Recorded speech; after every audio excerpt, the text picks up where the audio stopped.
अस्सलाम वालेकुम दोस्तों। उम्मीद है कि आप सब खैरियत से होंगे। हमारे YouTube channel advance computer centre में आप सबका इस्तकबाल है। आज के इस सबक में हम पढ़ने वाले हैं लाइन एडिटिंग रिबन बार के बारे में। इससे पहले सबक में हमने पढ़ा था टेक्स्ट एडिटिंग रिबन बार के बारे में। तो आज की इस वीडियो में और आज के इस सबक में हम पढ़ने वाले हैं लाइन एडिटिंग रिबन बार के बारे में। तो चलिए देखते हैं कि लाइन एडिटिंग रिबन बार कब एक्टिव होता है। तो उसके लिए जैसे हम टेक्स्ट बॉक्स लेते हैं, टेक्स्ट बॉक्स लीजिए आप।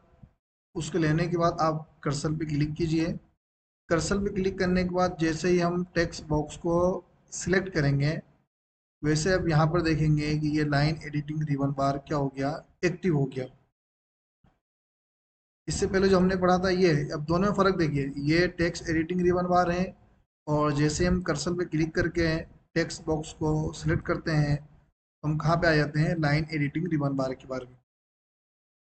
ये वाला सबसे शुरू में ये वाला जो ऑप्शन आप देख रहे होंगे, ये वाला ऑप्शन क्या है, दोनों काम बॉक्स को लेफ्ट राइट में लाने के लिए इस्तेमाल होता है।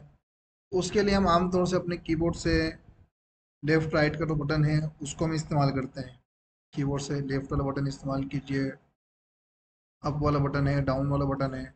नहीं तो सबसे बेहतरीन तरीका ये है कि आप अपने माउस से अपने बॉक्स को जहाँ पर ले जाना चाहें वहाँ पर उठा के आप रख दें।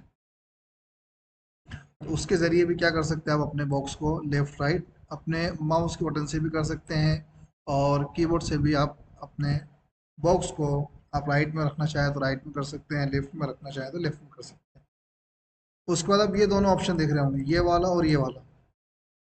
ये दोनों ऑप्शन किसके लिए काम आता है कि जो हमने बॉक्स लिया है, ये जो हमने बॉक्स लिया है उसकी चौड़ाई और लंबाई को मुंतखब करने के लिए इसका इस्तेमाल किया जाता है कि हमने जो बॉक्स लिया है उसकी चौड़ाई कितनी होनी चाहिए और उसकी लंबाई कितनी होनी चाहिए। तो उसके लिए इन दोनों बॉक्स का क्या है, इस्तेमाल किया जाता है।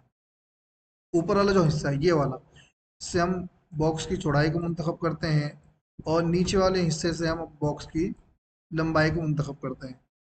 तो जैसे एक किताब की आम मतन साइज जो होती है 4x7, 4x7 तो बोलने में सबसे पहले क्या है, 4x7 यानी 4 बॉक्स की लंबाई होनी चाहिए और 7 बॉक्स की चौड़ाई होनी चाहिए। तो हम ऊपर वाले हिस्से में 4 नंबर डाल देते हैं और टेप के बटन से मैं नीचे आ रहा हूँ। कौन से बटन से, टेप के बटन से, और नीचे वाले हिस्से में मैंने 7 डाल दिया और अपने कीबोर्ड से मैंने इंटर का बटन प्रेस कर दिया। तो ये क्या है, एक बॉक्स हमारा, एक बॉक्स की साइज़ क्या है हमारी मुंतखब हो गई कि हमारी एक बॉक्स की चौड़ाई कितनी होनी चाहिए, 4, और लंबाई कितनी होनी चाहिए, चौड़ा, 7। तो इससे हम क्या कर सकते हैं, अपने बॉक्स की लंबाई और चौड़ाई को मुंतखब कर सकते हैं। आप चाहते हैं जो बॉक्स का जो बॉर्डर है, बॉर्डर तब्दील हो जाए, बॉर्डर डिज़ाइनर हो जाए।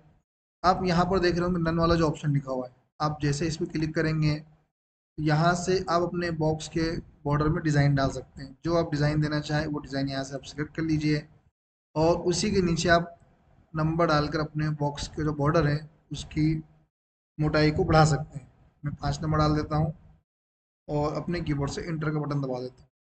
तो यहाँ पर देखिए, आप यहाँ से जो बॉर्डर देना चाहें, जो आपको अच्छा लगे वो आप यहाँ पे दे दीजिए। उसी हिसाब से क्या है, बॉक्स का बॉर्डर क्या हो जाएगा, खूबसूरत और अच्छा दिखने लगेगा आपको। क्यों, एक चीज़ का ख्याल है कि अगर हम नन पे रखेंगे, नन पे रखेंगे तो अगर हम पीडीएफ बनाते हैं या प्रिंट करते हैं तो ये बॉक्स जो है, ये बॉर्डर प्रिंट पे नहीं आएगा। उसके लिए क्या करना होगा, आपको यहाँ पे जाइए नन वाले ऑप्शन पे, यहाँ से आप कोई सा भी बॉर्डर सेलेक्ट कर लीजिए। उसके बाद अगर आप पीडीएफ या प्रिंट निकालेंगे तो ये बॉक्स क्या है, बॉर्डर क्या है, यानी बॉक्स और बॉर्डर क्या है प्रिंट पे हमें नज़र आएगा। यहाँ से आप अपने जो बॉक्स का बॉर्डर है उसको आप तब्दील कर सकते हैं।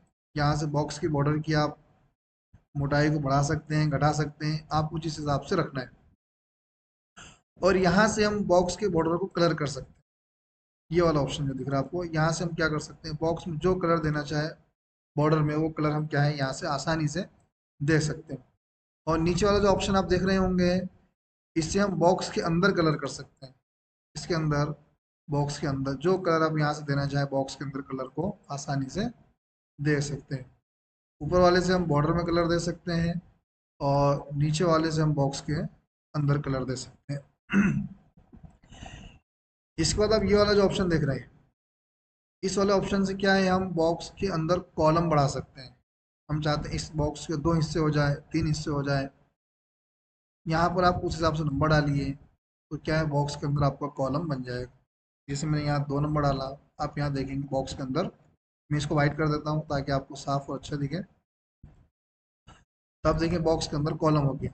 अब मैं अगर टाइप करूँगा, पहले देखें, पहले बता दूं मैंने 1 नंबर डाला, तो ये पूरा एक बॉक्स है। अब अगर यहाँ पे मैं कुछ टाइप करूँगा तो ये पूरा एक बॉक्स में टाइप हो रहा है। लेकिन अगर मैं कॉलम बना दूँ इसके अंदर,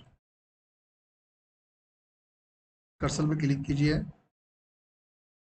बॉक्स को सिलेक्ट करिए, और यहाँ पर हमने 2 नंबर डाल दिया और अपने कीबोर्ड से इंटर का बटन दबा दिया। अब मैंने हैंड टूल पे क्लिक किया, अब मैं यहाँ पे टाइप करूँगा,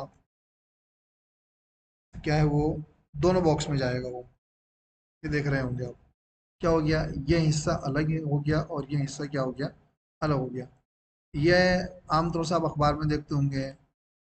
इसी तरीके से क्या है बॉक्स बना होता है, तो उसको कहाँ से लेते हैं हम, यहाँ से आप कर्सर पे क्लिक कीजिए और अपने बॉक्स को जो हमने लिया है उसको सिलेक्ट कीजिए, तो लाइन एडिटिंग रिबन बार ओपन हो जाएगा। वहाँ पर अपने हिसाब से नंबर डाल के आप क्या है बॉक्स के अंदर कॉलम बना सकते हैं। उसके बाद आप ये वाला हिस्सा जो देख रहे होंगे, जहाँ से हमने कॉलम लिया है, उसके नीचे वाला ऑप्शन जो आप देख रहे होंगे, ये वाला हिस्सा, इससे हम जो हमारे कॉलम के दरमियान का जो फासला है उसको हम कम कर सकते हैं, बढ़ा सकते हैं, घटा सकते हैं। उसके लिए हम इसको इस्तेमाल करते हैं। मिसाल के तौर पर यहाँ पर मैं 1 डाल देता हूँ और इंटर करता हूँ। आप यहाँ पे देखेंगे जो हमारे कॉलम का जो हिस्सा है वो क्या हो गया, बढ़ गया। अब यहाँ से घटा भी सकते हैं। तो ये वाला हिस्सा जो है हमारे कॉलम के दरमियान का जो हिस्सा है उसको बढ़ाने के लिए, घटाने के लिए इस्तेमाल होता है। उसके अलावा आप ये वाला हिस्सा जो देख रहे हैं, यहाँ से हम अपने बॉक्स को घुमा सकते हैं, रोटेट कर सकते हैं। जितना अपने बॉक्स को घुमाना चाहे वहाँ पे आप नंबर डाल दीजिए। जैसे 40 नंबर डाल देते हैं, 40% आप बॉक्स को अपना घुमा सकते हैं, 90% आप घुमा सकते हैं। उस हिसाब से जितना नंबर आप डालना चाहे, अगर आपको बॉक्स घुमाना है, जिस हिसाब से आप घुमाना चाहते हो, उस हिसाब से अपने यहाँ पे नंबर डालिए, उस हिसाब से अपने क्या है बॉक्स को आप घुमा सकते हैं। तो ये हिस्सा बॉक्स को रोटेट करने के लिए यानी घुमाने के लिए इस्तेमाल में आता है। इसके बाद आप ये वाला जो ऑप्शन देख रहे हैं, नीचे नल लिखा हुआ है, ये हम बॉक्स के अंदर डिज़ाइन डाल सकते हैं। इसके ज़रिए हम बॉक्स के अंदर डिज़ाइन डालते हैं, जो आपको डिज़ाइन डालना है। तो इसका इस्तेमाल हम लोग नहीं करते हैं क्योंकि ये बेकार लगता है, अच्छा नहीं लगता है, इसलिए हम इसको नहीं रखते हैं। तो ये था हमारा टेक्स्ट एडिटिंग रिबन बार जो हमने इस वीडियो में पढ़ा। चलिए अब अगली वीडियो में इंशाल्लाह हम अगले लेसन को पढ़ेंगे। अगर हमारी वीडियो अगर आपको अच्छी लगती है तो इसको लाइक कीजिए, सब्सक्राइब कीजिए और अपने दोस्तों तक इसको शेयर कीजिए। अगर आप मुझसे कोई सवाल पूछना चाह रहे हैं या कुछ पूछना चाह रहे हैं तो कमेंट कीजिए, तो इंशाल्लाह ज़रूर आपको उसका जवाब दिया जाएगा।